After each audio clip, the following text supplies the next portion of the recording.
तुळसकर, आज मी तुम्हाला केसर भात दाखवणार आहे। चला तर बघूया साहित्य।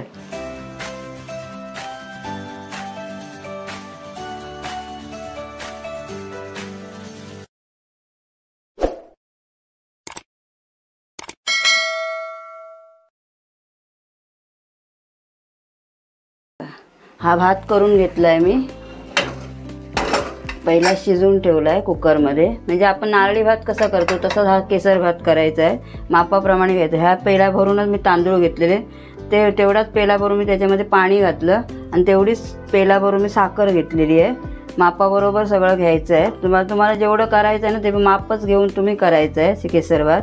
आता त्याच्यासाठी ही दालचिनी आहे, लवंग आहे आणि हे ड्रायफ्रूट आहे, काजू आणि बदाम, मनुके पण घालू शकता तुम्ही।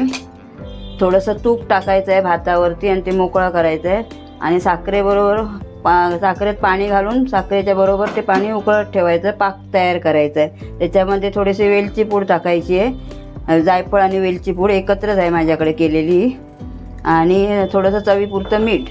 आता मी याच्यामध्ये थोडंसं तूप टाकून भात मोकळा करून घेते। थोडंसं टाकायचं, जास्त नाही टाकायचं, म्हणून मी थोडंसंच घेतलं आहे तूप। आणि नंतर याला पाक तयार करणार तेव्हा पण थोडंसं हे टाकायचं आहे। कुकरमध्येच भात लावून घ्यायचा आहे हा, कारण कुकरमध्ये लावला तर तो मोकळा होतो। हे बघा, आता असा मोकळा करून घेते मी। मागे सांगितल्याप्रमाणे तसे जुने तांदूळ घेतल्यानंतर भात असा मोकळा होतो। मी जुने तांदूळच घेते कधी पण। आता मोकळा करून ठेवते तूप टाकून, थोडंसं टाकायचं, जास्त नाही तूप टाकायचं याच्यात। आणि दालचिनी आणि हे लवंग थोडं ठेसून टाकायचं पाकामध्ये। त्या पाणी टाकलंय जेवढं म्हणजे साखर बुडेल एवढं पाणी टाकायचं आणि गॅस आता बारीक करून मी ते पाक करत ठेवते।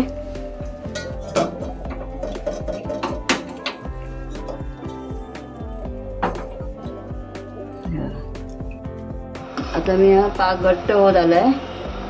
आता मी गॅस थोडा बारीक करते आणि दालचिनी आणि लवंग घालते त्याच्यामध्ये,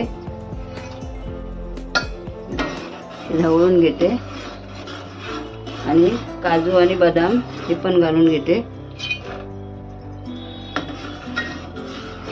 जरा आता ढवळत राहते, थोडा घट्ट होऊ दे। थोडंसं मीठ टाकते त्याच्यामध्ये चवीपुरतं, थोडंसं टाकायचं, जास्त नाही, थोडंसं।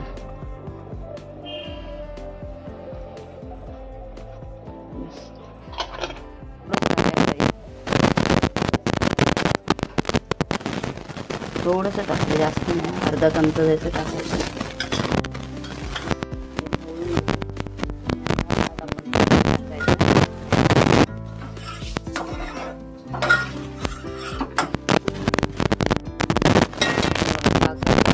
झालं आहे आणि सगळं शिजलं आहे याच्यामध्ये।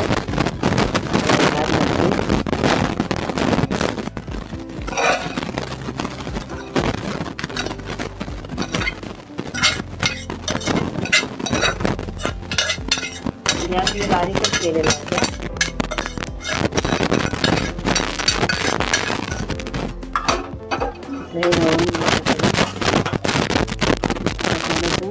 त्याचे जायफळ आणि वेलची टाकते।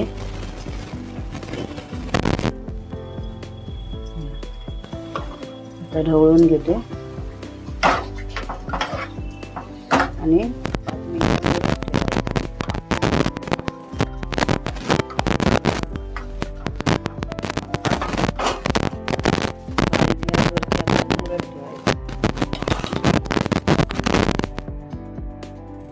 पुरलाय का बघूया। 10 मिनिटं ठेवलेला मी मुरत, हे बघा असा झालाय। हा सुगंध मस्त सुटलाय, असा तयार झाला केसरी भात। बघा असं छान एकदम तयार होतो मस्तपैकी, जसा नारळी भात होतो तसाच। 10 मिनिटं तरी झाकणी मारून तो मुरत ठेवावा लागतो। पाक जरा घट्ट झाला पाहिजे चांगला, व्यवस्थित झालाय। ही जर रेसिपी तुम्हाला आवडली असेल तर लाईक करा, शेअर करा, सबस्क्राईब करा, कमेंट करा. खूप खूप धन्यवाद. आणि नक्की करून बघा, छान होतो भात. हा जसा नारळी भात होता ना तसाच हा पण भात